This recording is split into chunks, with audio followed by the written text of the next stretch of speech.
First things first, new contract this week. You must be pleased with that. Yeah, really pleased. Signed that yesterday, and I was absolutely delighted to sign, and and be here for how many months or games or whatever it's going to be. So I'm just really pleased. Okay, so there's never any hesitation in your mind when the club came to you? No, the club came to me, and they were proactive in doing that, which was great for me, really. So it's what I think about the club, and I've been here a long time, and I've enjoyed every single moment of this job. Now we've got 9 games to go and a lot to play for. A lot was made that it was enhanced terms, and you've been rewarded for your recognition and everything and results. Was that because possibly maybe you're on your older contract still? Was that the case, or? Well, this is a new one. I was on my older one. Yeah. So was that, you're now kind of proper manager terms. I mean, that's what I'm trying to say. Is it? Well, I think I was on proper manager terms before. Yeah. Yeah. I mean, a lot was made of when I got the job. I think a lot of people said certain things which weren't necessarily true. About me being a cheap option, which I didn't think was correct. And I felt that was wrong at the time. But it's not about that. It's not about. For me. It's just about moving on and trying to achieve what we can achieve this season. Now it's. I'm not motivated massively by money. Money's really important, but the most important motivation is to come to work at a place that I want to be and work with people that I want to work with. I guess now that you're sorted out, I guess could we possibly see Nigel Gibbs and people like that? Are they in talks with the clubs as well to keep them here? Well, that's something that that they'll talk about, and Nigel and the staff, they're their own men, and obviously there has been discussions, but that's something that they'll talk about themselves, because they're their own people, and that's how it should be. I guess that must have been something in your decision when you speak to the club. Do you speak to them and say that was the team that you wanted to keep and the team that needed to build this club to go forward? Well, these are very important people for me. I've worked with them for a long period of time now, and they do a great job. They do a great job with me, and they do a great job for the club. So. They're really important around the place with the players, their relationships with the players, and we're like-minded. We have very like-minded views, and we work really well together. Yeah, with the international week and everything, how's everyone come back? Have you managed to see everyone yet? No, not yet. Zurab's fine. He played 2 games. Shane's fine. I was watching the game the other night, and obviously.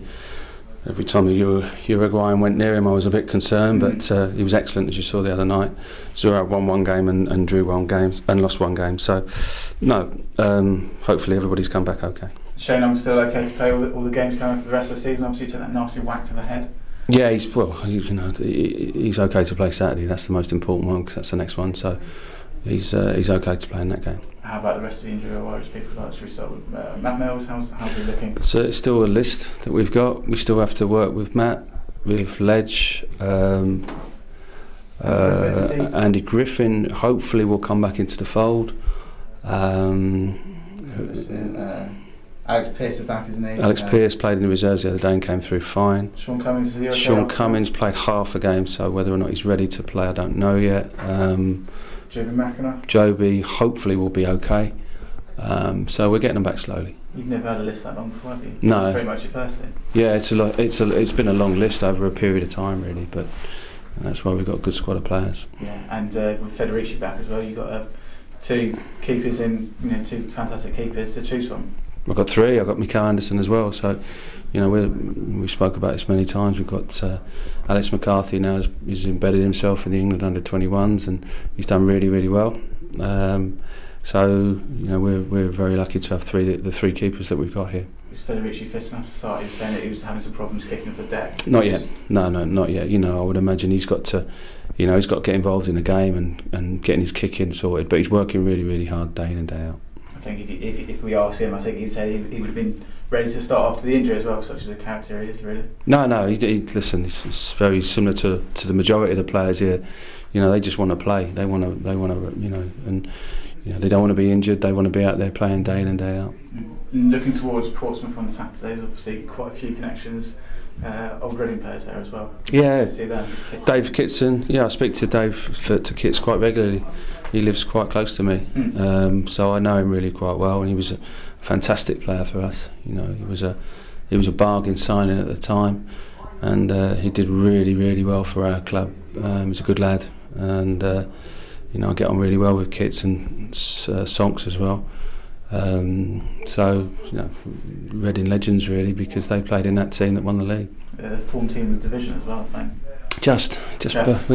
We're only just behind them, so should be a good game. Yeah, I mean, they've got goals all over the pitch, and they've had quite a small squad. They've had their problems this season, and they finally it's just started to click the last couple of months or so with them. What do you think kind of slowed their progress down this season?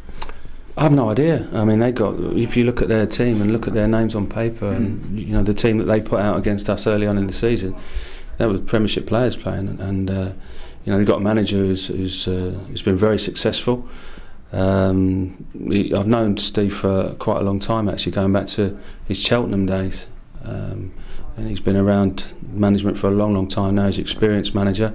He's good company. I get on well with him, and you know, he's always good value. So you know, he's doing a great job for Portsmouth. Yeah, obviously when Reading played Portsmouth at Fratton Park, that was right at the beginning of the season. Is that going to have any bearing, do you think?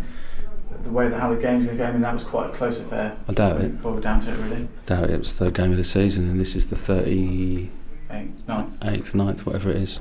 So no, I wouldn't imagine it's got anything to do with this one. This is a different time, different time of the season.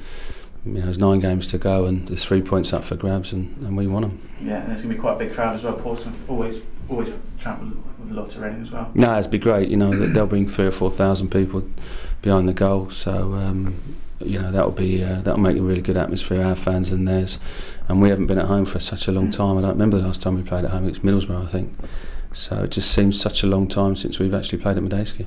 I hope to see a couple of Reading fans creep out the woodwork as well for the last run-in. I mean, possibly ones that have been staying away recently. Well, we just hope that we can fill the stadium, as close to filling the stadium in the last, you know, home games as we possibly can. You know, because you know, it makes such a difference for the fans turn up and get behind the team. So, you know, it's what we put on. We need to put on good performances and get results. And if we do that, I'm sure, you know, we'll be filling the stadium.